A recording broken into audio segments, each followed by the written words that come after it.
اعوذ باللہ من الشیطان الرجیم بسم اللہ الرحمن الرحیم السلام علیکم ورحمۃ اللہ وبرکاتہ۔ امید کرتی ہوں کہ آپ تمام خیریت و عافیت سے ہوں گے، اور میری دعا یہی ہے کہ اللہ رب العزت آپ تمام کو اپنے گھروں میں خوش و خرم، شاد و آباد رکھے، آپ کی ہر دعا، ہر تمنا، ہر التجا کو شرف باریابی عطا فرمائے۔ آج جس موضوع کے حوالے سے آپ کے سامنے حاضر خدمت ہوئی ہوں، بہت خوبصورت موضوع ہے، ہمارے دل کے بہت قریب ہوتی ہے یہ ذات، اور بہت مشفق ہوتی ہے، بہت زیادہ ہمارے لیے جو ہے وہ شفقت فرمانے والی، محبت فرمانے والی، اور ہمارا خیال رکھنے والی۔ ہم ان سے بہت قریب بھی ہوتے ہیں، اور ادب کے لحاظ سے جو ہے ہم تھوڑا سا ڈرتے بھی ہیں، تھوڑا جھجکتے بھی ہیں، تھوڑی گھبراہٹ بھی ہوتی ہے بات کرتے ہوئے۔ تو میری مراد کیا ہے، آج کون سے رشتے کے حوالے سے، کون سی ذات، کون سی شخصیت کے حوالے سے بات کر رہی ہوں آج میں آپ سے بات کروں گی ہمارے اور آپ کے والد محترم، ہمارے باپ، ہمارے والد جو ہیں وہ کس طرح سے ہمارے لیے زندگی کو آسان کرتے ہیں، کس طرح سے ہمیں زندگی جینے کا طریقہ سکھاتے ہیں، کس طرح ہمیں ان کا ادب و احترام کرنا چاہیے، ان کا خیال رکھنا چاہیے، اور وہ کس انداز سے ہماری خوشیوں کا خیال رکھتے ہیں، کیا کیا قربانیاں دیتے ہیں، اور کیسے کیسے انداز میں اپنی ذمہ داریوں کو پورا کرتے ہیں۔ آج اس بات پر روشنی ڈالیں گے، اور سب کے والدین کے لیے، اور خاص طور پہ وہ والد گرامی جو اپنی پوری زندگی وقف کر دیتے ہیں محنت کرنے میں، کمانے میں، بچوں کو اچھا انسان بنانے میں، ان کی ہر خواہش پوری کرنے میں، ان کے لیے آج ہم یہ سوچیں گے، یہ فیصلہ کریں گے، یہ ارادہ کریں گے کہ ہمیں انہیں خوش کیسے رکھنا ہے، انہیں راضی کیسے رکھنا ہے۔ سب سے پہلے آغاز کرتی ہوں اسی بات سے کہ ہم بعض دفعہ ایسا بھی دیکھا گیا ہے کہ والدین سے جب ہم بات کر رہے ہوتے ہیں تو بعض اوقات ہم جب والد گرامی سے بات کرتے ہیں، جب ہم اپنے ابو سے بات کر رہے ہوتے ہیں، اپنے فادر سے بات کر رہے ہوتے ہیں، تو یا تو بہت ہی زیادہ فرینڈلی ہو جاتا ہے ماحول، یا پھر بالکل ہی روڈ اور اگنور ہو جاتے ہیں ہم، اور یا پھر بالکل ہی روڈ اور اگنور کر دیے جاتے ہیں۔ یہ ان تمام بگاڑ کی جو ہے بہت ساری وجوہات ہوتی ہیں۔ پہلی وجہ تو یہی ہے کہ بعض اوقات ایسا ہوتا ہے کہ ہم سے ایسی غلطیاں ہو جاتی ہیں، ایسی شرارتیں کر دیتے ہیں کہ اس کے بعد ابو کا سامنا کرنا مشکل ہو جاتا ہے، والد کا سامنا کرنا مشکل ہو جاتا ہے، جس کی وجہ سے ہم ان سے جو ہے وہ کٹے کٹے رہ رہے ہوتے ہیں، ہم ان سے بات نہیں کر رہے ہوتے۔ حالانکہ اگر ہم نے دنیا میں، زندگی میں کوئی بھی غلط کام کر دیا ہے، ہم سے کوئی غلطی ہو گئی ہے، کوئی ایسی چیز، کوئی خطا، کوئی کوتاہی ہو گئی ہے کہ جس کا ازالہ ہم خود نہیں کر سکتے، ہمیں اپنے بڑوں سے، اپنے والد گرامی سے اس کے لیے مشورہ لینا ہے کہ مجھ سے غلطی ہو گئی تو میں اس کو کیسے صحیح کروں۔ لیکن ہم ڈرتے ہیں کہ ڈانٹ پڑے گی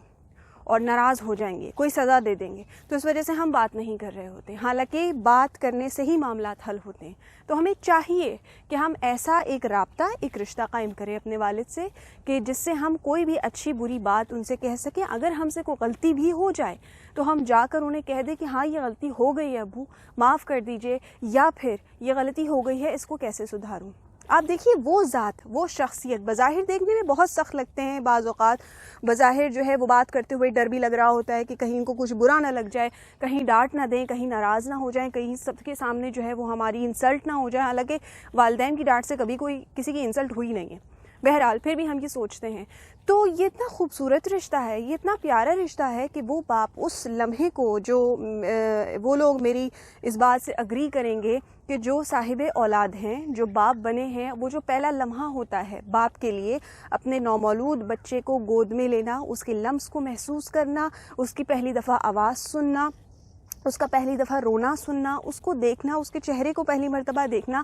وہ لمحات باپ زندگی میں کبھی بھی فراموش نہیں کر سکتا، کبھی بھی فراموش نہیں کر سکتا۔ وہ اس کی زندگی کے خوبصورت ترین لمحات ہوتے ہیں۔ پھر جیسے جیسے اولاد بڑی ہوتی چلی جاتی ہے، باپ مزید ذمہ دار ہوتا چلا جاتا ہے کہ مجھے اب اس کے کھانے پینے کا خیال رکھنا ہے، مجھے اس کی تعلیم و تربیت کا خیال رکھنا ہے، مجھے اس کو ایک اچھا انسان بنانا ہے۔ اس تمام تک و دو میں یہ والد ہی ہوتے ہیں کہ اپنی بہت ساری خواہشات کو اپنے اندر ہی دبا لیتے ہیں، اپنے بچے کی ایک مسکراہٹ پر جو ہے وہ اپنی ساری تھکان بھول جاتے ہیں، ساری خواہشات کو ایک طرف رکھتے ہوئے سوچتے ہیں کہ اس کے چہرے پہ مسکراہٹ آئے، اس کی جو ضرورت ہے وہ ضرورت میں پوری کر سکوں، پوری زندگی کمانے پر، پیسہ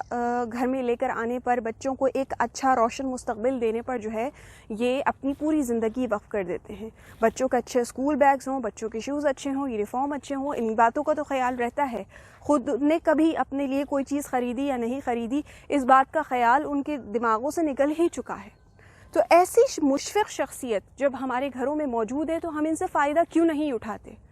ہم ابھی جب جوانی کے دور میں ہوتے ہیں، جب ٹین ایج میں آ جاتے ہیں، تو ہم سوچتے ہیں کہ یار ابو تو ہر وقت ڈانٹتے رہتے ہیں، ابو تو ہر چیز پہ پوائنٹ آؤٹ کرتے رہتے ہیں، ہماری تو کوئی عادت کوئی ادا ان کو اچھی لگتی ہی نہیں. جبکہ جب ہم باپ بنتے ہیں، یا جو لوگ جیسے باپ بنتے ہیں، جب والدین بنتے ہیں، خواتین کے حوالے سے کہوں گی،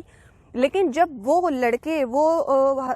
بچے، وہ لڑکے جب خود صاحب اولاد ہوتے ہیں اور ان کی اولادیں جو ہے وہ ٹین ایج میں پہنچ جاتی ہے، تو پھر سوچتے ہیں کہ ابو جو ہمیں بار بار ڈانٹا کرتے تھے، ٹوکا کرتے تھے، صحیح رہنے پر مجبور کیا کرتے تھے، وہ اسی لیے کہ آج ہم بھی اپنے بچوں کے ساتھ چاہتے ہیں کہ وہ ایک اچھے انسان بنے، ایک اچھے مسلمان بنے، صحیح طریقے پر چلیں، اور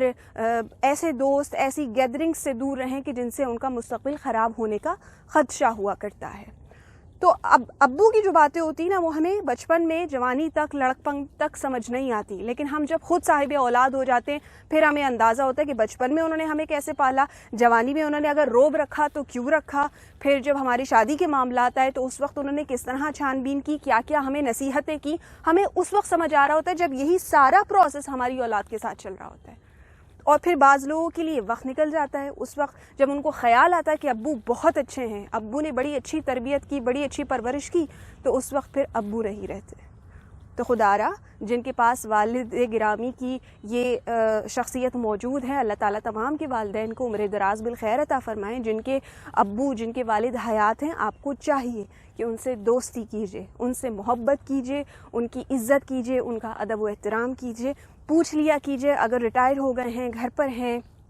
کام چھوڑ چکے ہیں، پوچھ لیا کیجیے آج آپ کو کچھ چاہیے، آج آپ نے خبریں سنی، اخبار پڑھا، آپ کیا تبصرہ کریں گے، کچھ بھی جس موضوع میں ان کی دلچسپی ہو اس موضوع کے حوالے سے آپ ان سے بات کیجیے. آفس جاتے ہیں تو پوچھ لیا کیجیے آپ کا دن آج کا کیسا گزرا، کوئی پریشانی تو نہیں ہے، میں آپ کی کسی کام آ سکتا ہوں یا کسی کام آ سکتی ہوں. اس طرح چھوٹی چھوٹی باتیں، اگر بیٹھے ہیں تو کبھی لڑکیوں کے حوالے سے کہوں گی، کبھی چائے کا پوچھ لیں، ابو آپ کو کچھ چاہیے تو نہیں، آپ کو کچھ بنا کر لا دوں. اس طرح کی باتیں کریں جس سے ان کا دل خوش ہوتا ہے. اور یہی بچوں کی جو توجہات ہوتی ہیں، بچوں کی جو محبتیں ہوتی ہیں، بچوں کو جو فیڈ بیک ہوتا ہے محبت کا والدین کی طرف، وہ ان کی بہت بڑی اچیومنٹ ہوتی ہے. وہ ایک طرح سے ان کا جو ہے وہ پھل ہوتا ہے کہ ہاں ہم نے اپنے بچوں کو اتنا اچھا انسان بنایا ہے کہ ہمارا خیال کر رہے ہیں.